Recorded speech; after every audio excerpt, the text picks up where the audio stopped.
Hi to my हाँ ये क्या है Hi to all my future fashion designers. My name is Anuradha and welcome to our channel. आज की class आप लोग का कंस्ट्रक्शन का क्लास है और ये मैं सेकंड सब्जेक्ट को ऐड कर रही हूँ आज के दिन।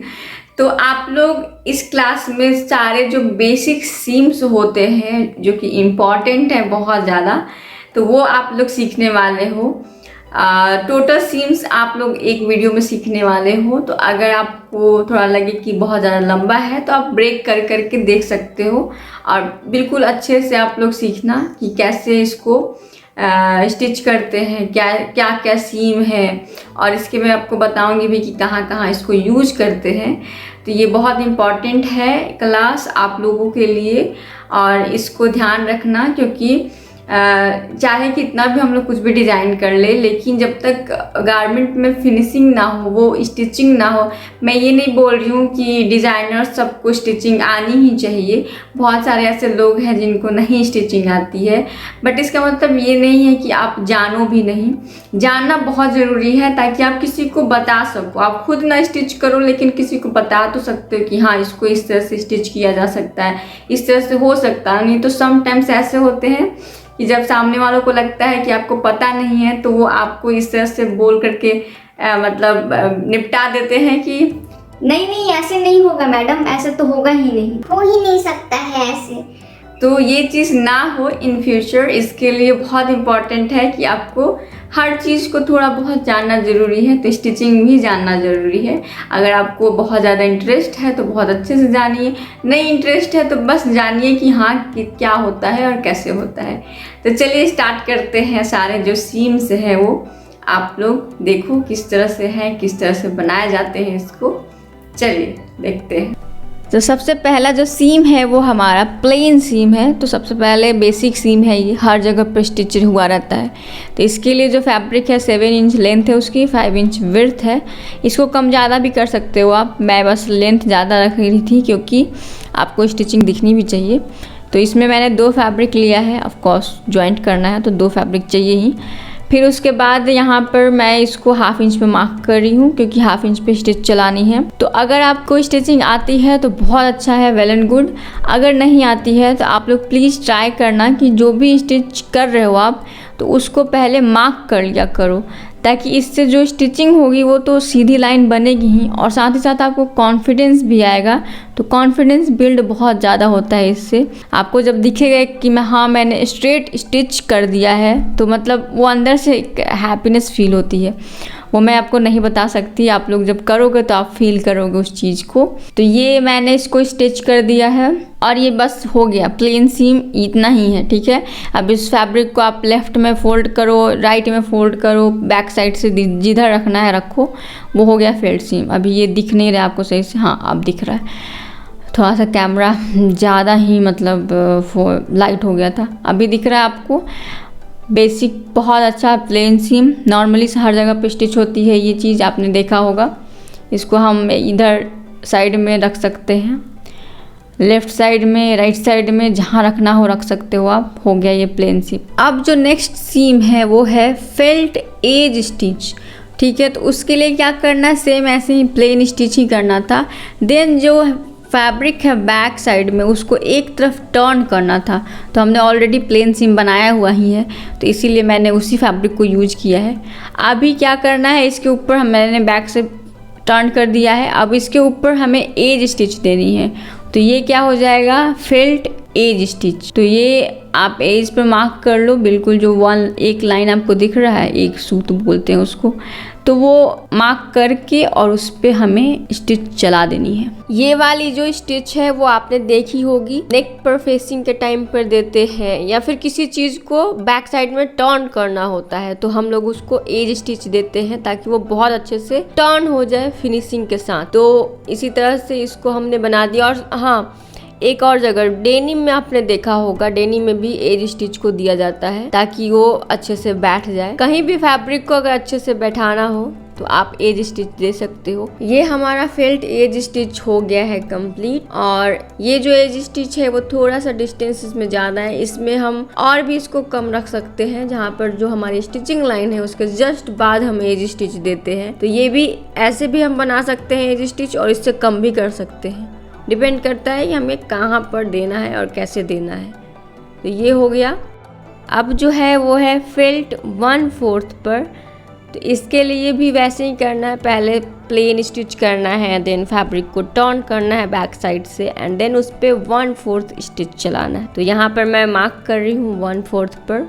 अगर आपको 1/4 नहीं पता तो 1 इंच को अगर 4 भाग में आप बांटोगे तो उसमें से एक हिस्सा यानी कि 1/4, 1 इंच का चौथा भाग। एक फैब्रिक पर स्टिचिंग करने का रीज़न है कि आपको एक और सीम के बारे में मैं बताऊंगी इसी के थ्रू। एक पे होगा तभी आपको दिखेगा वो चीज़। और साथ ही साथ जब सेम ही टाइप की चीज़ें बतानी है तो बार बार फैब्रिक को हम उतना ही पीसेस कट करें देन उसको स्टिच करें तो उससे एक्स्ट्रा फैब्रिक वेस्ट होती है। तो एज अ डिज़ाइनर हमें ये चीज़ पे भी फोकस करना है कि जहाँ पर जिस चीज़ को हम सेव कर सकते हैं उस चीज़ को सेव करेंगे। सिर्फ इसलिए नहीं कि हमारी चीज़ें बचेंगी बल्कि वेस्ट होने से भी बचेगा, क्योंकि जब हम कोई चीज़ को ट्रायल में करते हैं या फिर कुछ भी करते हैं तो वो वेस्ट ही हो जाती है, उसका हम यूज़ नहीं करते हैं। तो यही चीज़ हमें स्टार्टिंग से ये चीज़ हमारे हैबिट में होनी चाहिए कि कम से कम वेस्ट प्रोड्यूस करें, और साथ ही साथ जो भी हमारा कम से कम वेस्ट है उसको भी कैसे यूटिलाइज करना है ये सब कुछ मैं बताऊँगी आपको। क्योंकि अगर हम डिज़ाइनर हैं, चीज़ों को वेस्ट कर रहे हैं हम, तो उसको यूटिलाइज भी करने आना चाहिए। अगर चीज़ें ख़राब कर सकते हैं तो बनाना भी आना चाहिए। तो ये हमारा फेल्ट 1/4 सीम रेडी हो चुका है, आप देख सकते हो इसको। अब जो नेक्स्ट है वो है फेल्ट 3/8। इसमें भी वैसे ही है, पहले प्लेन सीम करना है, देन टर्न करना है फैब्रिक को, और देन उस पर 3/8 पर मार्क करना है। 3/8 कौन सा होगा? जो लाइन आपको दिख रहे हैं सारे 1 2 3, 1 इंच को अगर 8 भाग में बांटेंगे तो उसका जो 3/8 पार्ट होगा वो कौन सा होगा? जो तीसरा लाइन होगा वो वाला 3/8 होगा। अब इस पे हम स्टिच चला देंगे। आप अगर देखोगे ये वाले स्टिच तीनों को अगर साथ में देखो आप तो किसी किसी डेनिम के इनर पार्ट में ऐसा होता है, देखा होगा आपने मे बी कहीं भी। तो ऐसा होता है स्टिचिंग, इसीलिए मैंने एक ही फैब्रिक पर किया ताकि आपको पता चल सके। ऐसा स्टिच एक बार में भी होता है जब जो नीडल है वो 3 नीडल वाली स्टिचिंग होती है। जैसे कि इसमें मशीन में 1 नीडल है, उसमें 3 नीडल होते हैं या फिर 2 नीडल होते हैं, तो ये एक ही बार में स्टिच कर देते हैं। अगर आपने नहीं देखा होगा ऐसा स्टिचिंग डेनिम में तो आप लोग कभी जाना तो देखना, शॉप वगैरह पे किसी किसी ब्रांड्स में होते हैं ऐसा साइड सीम में, जो इनर पार्ट होता है उसमें, आउटर पार्ट में नहीं। अब जो नेक्स्ट सीम है वो है प्रेस सीम। इसके लिए भी हमें 2 फैब्रिक की ज़रूरत है। 2 फैब्रिक है, नॉर्मल हम जैसे प्लेन स्टिच में स्टिच किया था वैसे ही 1/2 इंच पर मार्क करेंगे एंड देन उसको स्टिच कर लेंगे। स्टिच बिल्कुल प्लेन सीम की तरह ही होगा, बट इसमें क्या करना है कि हमें जो बैक में फैब्रिक था वो या तो लेफ़्ट साइड में टर्न करना था या तो राइट साइड में टर्न करना था, दोनों फैब्रिक को। बट यहाँ पर क्या होगा कि जो फैब्रिक है बैक का वो हम दोनों साइड में टर्न करेंगे, यानी कि लेफ़्ट वाले को लेफ़्ट साइड में, राइट वाले को राइट साइड में। तो हम बीच से क्या कर रहे हैं, उसको प्रेस कर रहे हैं, दैट्स वाई इसका नाम है प्रेस सीम। अभी मैं इसको आयरन करके लेके आती हूँ, तब देखिएगा कितना फिनिशिंग दिखता है आयरन के बाद ये। तो ये हमारा प्रेस सीम है, बिल्कुल वैसे ही जैसे प्लेन सीम था वैसे ही ये प्रेस सीम है। ये प्रेस सीम हो गया। अब आते हैं डबल टॉप एज स्टिच। तो हमने जैसे कैसे उसमें फेल्ट एज स्टिच था तो प्लेन सीम ही था, देन उस पर फेल्ट एज स्टिच हमने बनाया। उसी तरह से ये प्रेस सीम रहेगा ऑलरेडी, मतलब हम जब डबल टॉप सीम भी करेंगे तो इसी तरह से स्टिच करेंगे। पहले प्रेस सीम तक पूरा प्रोसेस कर लेंगे, देन उस पर हम एज स्टिच को चलाएंगे। और इसमें क्या होगा कि दोनों साइड में एज स्टिच चलेगी। पहले वाले में क्या किया था हमने कि एक ही तरफ फैब्रिक को टर्न किया था बैक साइड से, तो ऊपर पे एज स्टिच दे रहे थे फेल्ट वाले एज में। बट इसमें क्या है, डबल टॉप एज स्टिच, मतलब क्या, डबल, यानी कि दोनों साइड में एज स्टिच चलने वाली है। ये हमारा कंप्लीट हो चुका है डबल टॉप सीम एज पर। इसको आपने देखा होगा कभी कभी टॉप वगैरह पे होते हैं या फिर स्कर्ट वगैरह पे होते हैं, और इसको आप डेकोरेटिव पर्पस के लिए भी यूज कर सकते हो। तो स्टिचिंग बेसिक होती है, डिपेंड करता है कि आपको कैसे यूज करना है। अच्छा, अब जो नेक्स्ट है वो है डबल टॉप पे ही 1/4 पर स्टिच। तो इसको हम मार्क कर लेंगे 1/4 पे, देन उस पर दोनों साइड में 1/4 पर स्टिच चला लेंगे। ये वाला जो स्टिच है आप लोगों ने मोस्टली देखा होगा, कॉर्सेट वगैरह में इसको हम लोग स्टिच करते हैं। फैब्रिक को ज्वाइंट करके एंड देन बैक में एक लूप बनाते हैं और ऊपर से हम स्टिच देते हैं ताकि उसमें कॉर्डिंग की जा सके। तो उस वजह से जो कॉर्सेट का शेप रहता है वो बनता है। तो जो टॉप का स्टिच होता है वो लगभग 1/4 के करीब होता है। तो ये हमारा डबल टॉप सीम 1/4 पर कंप्लीट हो चुका है। Now the next one is 3/8 of course, जो हमने शुरू में किया था वैसे ही चल रहा है अभी तक। तो 3/8 पे हम लोग इसको स्टिच करने वाले हैं। तो इसके लिए हम पहले मार्क कर लेंगे एंड देन उसके बाद उस पर स्टिच चलाना है। तो ये हमारा डबल टॉप 3/8 पर स्टिच कंप्लीट हो गया है। और अगर आप देखोगे तो इसमें कुछ इस तरह से बैक में दिख रहा है और फ्रंट में ये कुछ इस तरह से दिख रहा है। और मैं आपको दिखाती हूँ कि एग्जैक्टली रहता है कैसे है, मतलब अलग अलग अगर होता ये तो कैसा दिखता। तो ये है प्रेस सीम एंड देन उसके बाद आता है डबल टॉप एज स्टिच। तो ये एज स्टिच वाला कुछ इस तरह से दिखेगा। ये मेरा कॉलेज का असाइनमेंट था, जब हम लोग को कॉलेज में सिखाया जाता था तब मैंने वो उस टाइम पे बनाया हुआ है। तो ये है 1/4 पर। और जहाँ भी थोड़ा सा हम लोग का इधर उधर मूव हुआ रहता था स्टिचिंग, हमारे जो सर थे वो मार्क कर देते थे कि नहीं तुम्हारा वहाँ से 1 mm मूव है। तो इस तरह से ऐसे रहता था। तो ये है, आपने देख लिया पूरा। अब जो नेक्स्ट सीम है वो है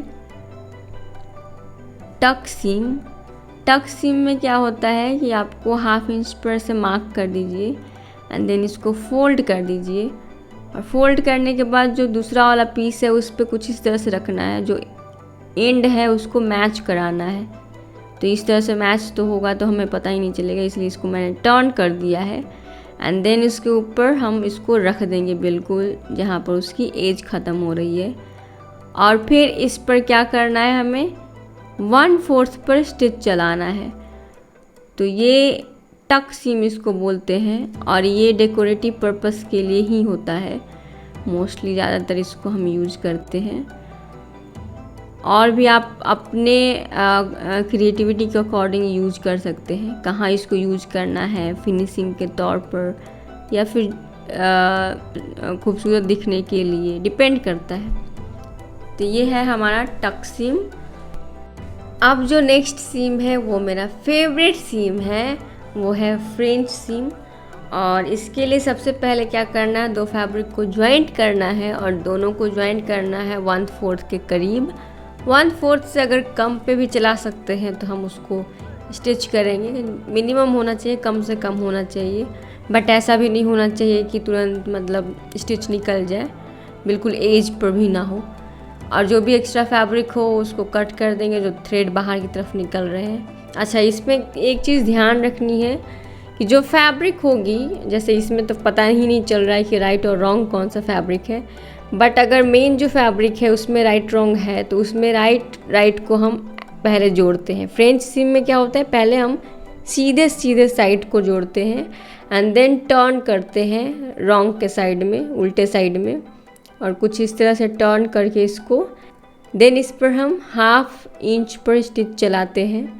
इस तरह से क्या होता है कि जो एज है फैब्रिक की वो दिखाई नहीं देती है। बाहर से तो फिनिशिंग है ही, लेकिन साथ ही साथ ये अंदर से भी बहुत अच्छे से फिनिश हो जाता है। ये फिनिशिंग के लिए सबसे बेस्ट सीम मुझे लगता है, और मैं मोस्टली जब स्टिच करती हूँ तो यही सीम को यूज करती हूँ। जो पहला वाला जो फैब्रिक हमने स्टिच किया यानी कि सीधे सीधे साइड में, उसको कम ही रखना है, क्योंकि ज़्यादा अगर रखेंगे तो बाहर की साइड में दिखने लगेगा, तो वो चीज़ नहीं होनी चाहिए। और ये सीम का सबसे बेस्ट चीज़ है कि जो भी फैब्रिक होते हैं ना, कुछ फैब्रिक होते हैं जिसमें फ्रे होते हैं, उनके थ्रेड्स बहुत जल्दी निकलते हैं, तो उस तरह की फैब्रिक के लिए बहुत अच्छा सीम है, क्योंकि वो बैक से निकलती भी नहीं है और अच्छे से फिनिश भी रहती है बैक के साइड में। तो ये है फ्रेंच सीम। जो नेक्स्ट सीम है वो है फ्लैट फील सीम, और इसके लिए सबसे पहले हमें क्या करना है, एक फैब्रिक को फोल्ड करना है। 3/8 पे कर सकते हैं, 1/2 इंच थोड़ा सा ज़्यादा हो जाएगा, तो हम इसको 3/8 पे मार्क करेंगे। ये राइट साइड होगा, एंड देन जो दूसरा वाला फैब्रिक है ये भी राइट साइड होगा। तो आप लोग ध्यान देना, जो राइट साइड को इस तरह से हम फोल्ड करेंगे, एंड देन उसके बाद दूसरा जो फैब्रिक है उसको जहाँ पर कॉर्नर है उसका, जहाँ पर फोल्डिंग है, फोल्ड का निशान है, वहाँ पर ही रखना है। और देन उसके बाद इसको स्टिच करना है, बिल्कुल एज पर करना है जो फैब्रिक है उस पर। और कुछ इस तरह से ये हो चुका है, इस तरह से हमको स्टिच करना है। एंड देन इसको आप जब खोलोगे तो ये कुछ इस तरह से होगा, और इसको मैं एंड करके लाती हूँ। तो एंड करने के बाद ये ज़्यादा अच्छे से दिखेगा आपको, और स्टिचिंग करने में भी बहुत अच्छा रहेगा। तो ये हो चुका है आयन, एंड ये कुछ इस तरह से दिख रहा है। अब इस पे क्या करना है हमें, अब इस पे हमें एज स्टिच चलानी है। और ये जो स्टिच है आपने देखा होगा डेनिम में होता है इनर साइड में, और शर्ट में होते हैं। तो इस तरह का जो स्टिच होता है वो शर्ट वगैरह में आपको देखने को मिलेगा। और इसके लिए स्पेशल एक मशीन भी आती है फ्लैट फील वाली के लिए, तो उस पर डायरेक्ट आप फैब्रिक को इंसर्ट करोगे इस तरह से, वो खुद ही ले लेता है और देन इसको स्टिच कर देता है। तो ये हमारा फ्लैट फील है। अब जो नेक्स्ट सीम है वो है पाइप्ड सीम, और इसके लिए 2 फैब्रिक तो चाहिए ही, साथ ही साथ हमें एक और फैब्रिक चाहिए जिसको हम पाइपिंग कर सकें। तो वो फैब्रिक जो है वो बायस में चाहिए। तो बायस में क्या होता है फैब्रिक, ये आप लोग देखो। तो एक फैब्रिक मैंने लिया है जो कि स्क्वायर शेप का है, बिल्कुल स्क्वायर फैब्रिक आपको लेना है। फैब्रिक आप अपने अकॉर्डिंग ले सकते हैं, 8x8 हो, 4x4 हो, बट स्क्वायर होनी चाहिए। एंड बीच से इसको कुछ इस तरह से फोल्ड करना है, और ये फोल्ड करा हुआ जो फैब्रिक है उसको कट कर देंगे। जो कटा हुआ फैब्रिक है आप देखो ये स्ट्रेच हो रहा है, तो स्ट्रेच हो रहा है दैट मीन्स कि ये बायस में फैब्रिक हो गया है। बायस मतलब क्या कि जो फैब्रिक आप अगर देखो, कोई भी फैब्रिक में 2 थ्रेड होते हैं जब वीव के टाइम पर वीविंग होती है, तो उसमें जो फैब्रिक है, मान लीजिए हॉरिजॉन्टल और वर्टिकल, ज़्यादा डिटेल में मैं नहीं लेके जा रही हूँ। तो हॉरिजॉन्टल और वर्टिकल में क्या है, 90 डिग्री का कोण बनता है, बट अगर आप इसको देखोगे तो जो बायस वाला है वो 45 डिग्री पर कट हो रहा है। और जब ये इस तरह से कट होता है, जो हॉरिजॉन्टल थ्रेड है और जो वर्टिकल थ्रेड है उसकी जो बाइंडिंग होती है, जो मतलब पकड़ होती है, वो कट जाती है बीच से। मतलब वो बिल्कुल 45 डिग्री पर एंगल पर कटती है, तो वो क्या होता है कि उसका जो थ्रेड का पकड़ है वो कट जाती है। तो इस तरह से क्या होता है, वो उसमें कोई पकड़ नहीं होती है, और उसको आप अगर स्ट्रेच करोगे तो वो खींचने लगती है। तो इस तरह से ये बायस काम करता है फैब्रिक का। अब इसकी 1 इंच की विड्थ की एक पट्टी कट करनी है हमें। देन इसको बीच से फोल्ड करना है और इसको आयरन कर लेंगे। आयरन करने के बाद अच्छे से ये बैठ जाएगा। अब इसको चलते हैं मेन फैब्रिक पर अटैच करने, जो कि हमारा पाइप्ड सीम है। तो इसमें क्या करना है कि जो फैब्रिक है हमारा मेन फैब्रिक होगा, उस पर कुछ इस तरह से रखना है, ठीक है। जो अंदर की तरफ में हमें जो फोल्डिंग पार्ट है उसको रखना है, और जो फैब्रिक का एज होगा वो एज से मैच कराना है जो बेस फैब्रिक है उससे। फिर उसके बाद ऊपर से दूसरा फैब्रिक को रख देंगे एंड देन उस पर हम स्टिच चला लेंगे। क्योंकि ये 1/2 इंच का होगा, 1 इंच का पट्टी था, तो फोल्ड करने के बाद 1/2 इंच है, हम इसको 1/4 के करीब पर स्टिच चलाएंगे। अच्छा, ये डिपेंड करता है आपको कितना पाइप दिखाना है। ज़्यादा दिखाना है तो आप ज़्यादा पे स्टिच कर सकते हो, कम दिखाना है तो उसको कम पे भी स्टिच कर सकते हो। तो इसको मैं 1/4 पे स्टिच कर रही हूँ। 1/4 पे स्टिच करने के बाद ये कुछ ज़्यादा ही ऐसे दिख रहा है, बहुत ज़्यादा फैब्रिक दिख रही है, अच्छी नहीं लग रही है। तो मैंने क्या किया, फिर इसको थोड़ा सा कम किया, 1/4 से कम, तो तब जा कर कि ये अच्छा दिख रहा है। देन उसके बाद ऊपर से मैं इस पे टॉप एज चला दूंगी। तो ये हमारा पाइप्ड सीम है, और ये सीम आपको मोस्टली ज़्यादातर देखने को मिलेगा जहाँ पर कोई अटैच हो बीच से, और आपको थोड़ा सा कंट्रास्ट दिखाना हो, मतलब जो बेस फैब्रिक है वो अलग है, जो पाइप्ड सीम है वो अलग है। तो आपको सूट में भी देखने को मिल सकता है ये चीज़। आपको जो नेक पर भी होता है, तो कभी कभी कॉर्डिंग के बदले पाइप्ड सीम कोई दिया रहता है। फिर से बहुत जगह पर आप लोगों को अगर देखा होगा मे बी, तो बहुत कम ऐसे ब्रांड्स हैं जो शर्ट में भी कॉलर के पास यूज करते हैं। मैंने देखा है एक ब्रांड में जिसमें उसने यूज किया हुआ था इस तरह से पाइप सीम को, नेक पर जो अटैचमेंट होता है वहाँ पर, तो वो उस तरह से भी यूज किया रहता है। तो आप लोग नोटिस करना चीज़ों को कि कहाँ पर कैसे यूज करा हुआ है, आप मोस्टली आप लोग ध्यान दोगे। तो अब जो नेक्स्ट सीम है वो है कॉर्ड सीम। तो कॉर्डिंग जैसे करते हैं ना, मतलब जो पाइपिंग वाली चीज़ है वो बिना कॉर्ड के थी। जो कॉर्डिंग होती है वो काफ़ी फिनिशिंग दिखती है और लगता है कि जैसे कुछ उभरा हुआ पार्ट दिख रहा हो। तो उसके लिए सबसे पहले तो हम फूटर को चेंज करेंगे। जो हमारा बेसिक फूटर है स्टिचिंग का, उसको हम चेंज करके सिंगल फूटर को अटैच करेंगे। सिंगल फूटर को अटैच करने के बाद थ्रेड को फैब्रिक में कुछ इस तरह से रखना है बिल्कुल मिड पर, और फिर उसके बाद इसको स्टिच कर देना है। स्टिच करते वक्त ध्यान रखना है कि कॉर्ड के जस्ट पास से स्टिचिंग हो बिल्कुल, ताकि टाइटली वो फैब्रिक में फंस जाए। स्टिच होने के बाद इसको फैब्रिक में कुछ इस तरह से ही रखना है जैसे हमने पाइप वाले में रखा था। जो फोल्डेड पार्ट है उसको फैब्रिक के अंदर की तरफ रखना है और उसके ऊपर फिर फैब्रिक को रखना है, और फिर जो स्टिचिंग है वो बिल्कुल पास से स्टिच करना है, जो हमारा कॉर्ड है उसके जस्ट पास से।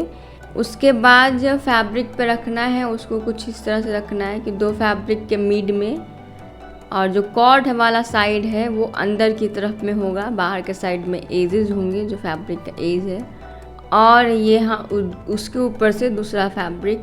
देन उसके बाद इसको स्टिचिंग करते वक्त ध्यान ये रखना है कि जो कॉर्डिंग है उसके जस्ट पास से ही हमारा स्टिच चलना चाहिए।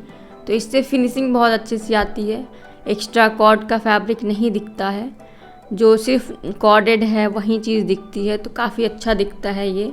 और ये वाली स्टिच आप लोग मोस्टली देखा होगा आप लोगों ने, नेक पर होता है, ब्लाउजेज़ के नेक पर, सूट्स के नेक पर, या फिर कोई पैनल ड्रेस है उस पर भी दे सकते हैं डेकोरेटिव पर्पस के लिए। और मोस्टली जो ब्लाउजेज़ मिलते हैं रेडीमेड ब्लाउज जो प्रिंसेस कट वाले होते हैं उस पर भी ये कॉर्डिंग दी हुई रहती है।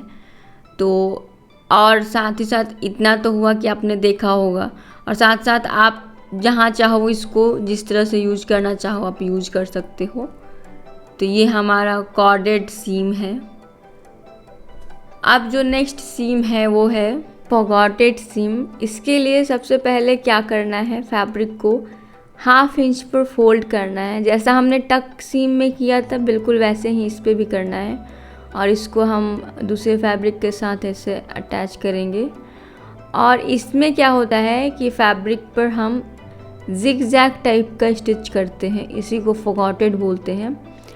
और ये स्टिच करने के लिए स्पेशली मशीन आती है। इस मशीन से थोड़ा सा डिफ़िकल्ट होता है, टाइम टेकिंग होता है, डिफ़िकल्ट नहीं कह सकते, टाइम टेकिंग हो जाता है। इस पे मैं मार्क कर रही हूँ हाफ इंच पर।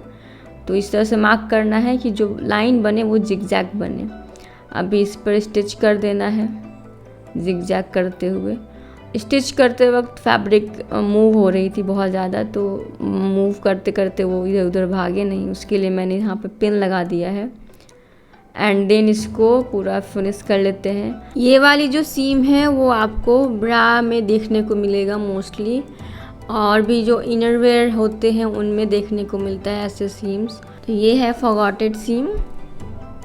अब जो नेक्स्ट सीम है वो है स्लॉट सीम। स्लॉट सीम में 3 फैब्रिक चाहिए, एक तो बेस चाहिए और दूसरा हमारे पास जो छोटे छोटे टुकड़े हैं फैब्रिक के वो चाहिए। एंड देन उसको हम फोल्ड करेंगे हाफ इंच पर। फोल्ड करने के बाद जो बेस फैब्रिक है उस पर कुछ इस तरह से रखना है मिड में, एंड देन उस पर 1/4 पर स्टिच चला देना है। ये वाली जो सीम है मोस्टली हम डेकोरेटिव पर्पस के लिए ही करते हैं, या फिर अगर मान लीजिए कि आपका फैब्रिक कम पड़ रहा हो कहीं किसी जगह पर और आपको कम फैब्रिक है फिर भी आपको बनाना है, तो वहाँ पर आप इस तरह से डिज़ाइन कर सकते हैं। बैक में आप छोटा फैब्रिक का पट्टी डाल दीजिए, इतना बड़ा फैब्रिक ज़रूरी नहीं है। बैक में छोटा पट्टी डाल दीजिए दूसरा कलर का जो होगा, और 2 अगर मान लीजिए कि स्लीव के लिए फैब्रिक इनफ नहीं है पूरा, लेकिन 2 कट करने के बाद ज्वाइंट करने के बाद वो फैब्रिक इनफ हो जाता है स्लीव के लिए। बट ज्वाइंट आ जाता है, ज्वाइंट अगर ऐसे किया जाए तो दिखने लगेगा, वो अच्छा नहीं लगेगा। तो हम वहाँ पर क्या करते हैं कि थोड़ा सा डिज़ाइन बना देते हैं। तो आप उस तरह से अगर किसी फैब्रिक को ज्वाइंट करते हैं उसमें अगर इस तरह से स्लॉट सीम बना देते हैं आप, तो वो काफ़ी अच्छा दिखता है। तो स्लॉट सीम मोस्टली आप देखोगे तो डेकोरेटिव के लिए ही होता है, और आप जहाँ चाहो जैसे चाहो उसको यूज कर सकते हो। तो ये हमारा स्लॉट सीम है। अब जो नेक्स्ट सीम है वो है सिंगल बाउंड सीम। इसके लिए क्या करना है कि जो बायस में हमने फैब्रिक को कट किया था उसको 1.5 इंच की पट्टी को कट करना है। ये पट्टी 1.5 इंच की भी हो सकती है और उससे ज़्यादा की भी हो सकती है, डिपेंड करता है कि आपको कहाँ लगाना है। अभी मैं बताऊंगी आपको कि ये किस तरह से लगता है और कहाँ कहाँ लगता है। तो इसको कुछ इस तरह से फोल्ड करना है मिड से, एंड देन अंदर की तरफ हमें फोल्ड करके फिनिश करना है इसको। और इसको इस तरह से फैब्रिक पर रख करके स्टिच कर सकते हैं। सबसे पहले तो मैं इसको आयरन कर लूँगी। आयरन करने के बाद ये अच्छे से दिख रहा है, आयरन ही करके उसके बाद हम इसको स्टिच करते हैं तो ये अच्छे से फिनिश होता है। एंड देन इसमें 2 तरीके से हम इसको अटैच कर सकते हैं फैब्रिक के साथ। एक तो डायरेक्ट हमने इसको इंसर्ट कर दिया फैब्रिक में, एंड देन इस पर स्टिच चला देंगे।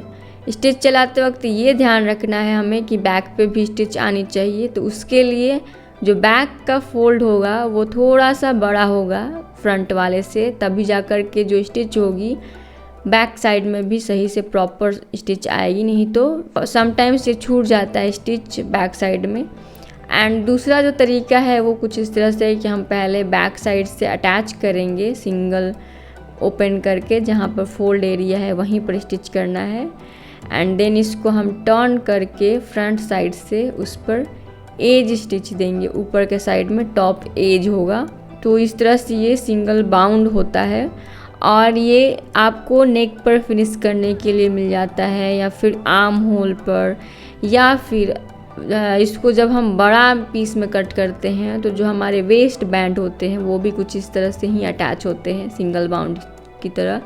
हाँ, वो ज़्यादा ब्रॉड होते हैं, 1.5 इंच के करीब उनका जो दिखता है पट्टी वो होता है, बट वो सिंगल बाउंड ही होते हैं। तो इसको आप उस तरह से यूज़ कर सकते हैं। तो डिपेंड करता है कि कहाँ कहाँ इसको फिनिशिंग के लिए स्पेशली इसको यूज़ करते हैं हम लोग। आप हेमलाइन पे भी इसको यूज़ कर सकते हो, स्लीव पर यूज़ कर सकते हो, कहीं भी इसको यूज़ कर सकते हो। बेसिक आपको पता होगा तो आपको जहाँ जो चीज़ लगे कि हाँ इसको हम यहाँ पर कर सकते हैं, आप कर सकते हो। इसके लिए कोई ये हार्ड एंड फास्ट रूल नहीं है कि नहीं इसको यहीं पर यूज़ करना है तो यहीं पे करना है और कहीं आप यूज़ नहीं कर सकते हो, ऐसा कुछ नहीं है। अब जो नेक्स्ट और लास्ट सीम है वो है डबल बाउंड। ये सिंगल बाउंड की तरह ही है, बट इसमें जो फैब्रिक होगा वो डबल होगा, तो इसीलिए इसका नाम डबल बाउंड है। तो इसमें हम फैब्रिक 1.5 इंच के करीब फैब्रिक है फोल्ड करने के बाद, यानी कि 3 इंच का पट्टी है बायस में, और इस पर मैं 1 इंच पे मार्क कर रही हूँ क्योंकि मुझे 1/2 इंच पर स्टिच चलाना है 1 इंच को छोड़ करके, क्योंकि मुझे 1/2 इंच का बाउंड चाहिए। तो 1/2 इंच इस तरफ में रहेगा एंड देन 1/2 इंच उस तरफ में, तो इसलिए मुझे 1 इंच पर मार्क करना पड़ा। अभी इसको स्टिच कर लिया मैंने। अब इसको क्या करना है, जब हम टर्न करेंगे तो टर्न करने के बाद इसको जो जहाँ पर स्टिच लाइन है वहीं पर हमारा ये फोल्डेड पार्ट जो है वो आएगा एंड देन उस पर मैं इसको टॉप एज स्टिच चला दूँगी। तो ये डबल बाउंड हो जाता है। और ये वाली जो सीम है वो मोस्टली हम वहाँ पर करते हैं, जैसे सिंगल बाउंड तो है ही, वो भी कवर कर ले रहा है एजेस, लेकिन डबल बाउंड क्यों, मतलब डबल फैब्रिक क्यों, मोटा नहीं हो जाएगा? तो ये क्वेश्चन है, ऑफ कोर्स होगा आप लोगों को भी। तो कभी कभी होता है ना, कुछ फैब्रिक्स बहुत ज़्यादा ही एकदम थिन होते हैं, बहुत ज़्यादा उनके थ्रेड काउंट कम होते हैं, बहुत पतले से होते हैं, तो वहाँ पर हम इस तरह के डबल बाउंड दे सकते हैं। या फिर कोई ऐसा जगह जहाँ पर हमको थोड़ा सा स्टैंड करना है, फैब्रिक को थोड़ा सा स्टिफ रखना है, तो वहाँ पर हम इसको दे सकते हैं, डबल बाउंड कर सकते हैं। तो ये हमारा दिमाग है कि किसको कहाँ कैसे यूज करना है, चीज़ें हमें पता होती है, बट जब एकदम राइट प्लेस पर राइट चीज़ें निकल के आती है ना, तभी जाकर के उसको बोलते हैं कि हाँ क्रिएटिविटी है। चाहे कुछ भी आता सबको है, बट बहुत लोग को समझ ही नहीं आता कि यहाँ पर करना क्या है, लेकिन जिसको समझ में आ गया तो वो भाई कहलाता है कि हाँ स्मार्ट है, क्रिएटिव है, इसको पता है कि कहाँ पे कौन सी चीज़ को रखना है। तो ऐसे है। तो ये हमारे टोटल सारे सीम्स थे, बेसिक सीम्स, और इन्हीं बेसिक सीम्स से हम बहुत अच्छे अच्छे गारमेंट्स बनाते हैं, बहुत अच्छी सी फिनिशिंग करते हैं गारमेंट पर। और भी बहुत सारे स्टिचेस हैं जो कि आपको धीरे धीरे पता चलेंगी। तो ये हमारा टोटल सीम था। आई होप आप लोगों को सारे सीम समझ में आ गए होंगे, और अगर कोई भी डाउट हो किसी भी सीम में तो आप लोग पूछना, मैं उसको क्लियर कर दूंगी नेक्स्ट क्लास में। और मिलते हैं नेक्स्ट क्लास में, तब तक के लिए keep learning, keep smiling, take care, bye bye.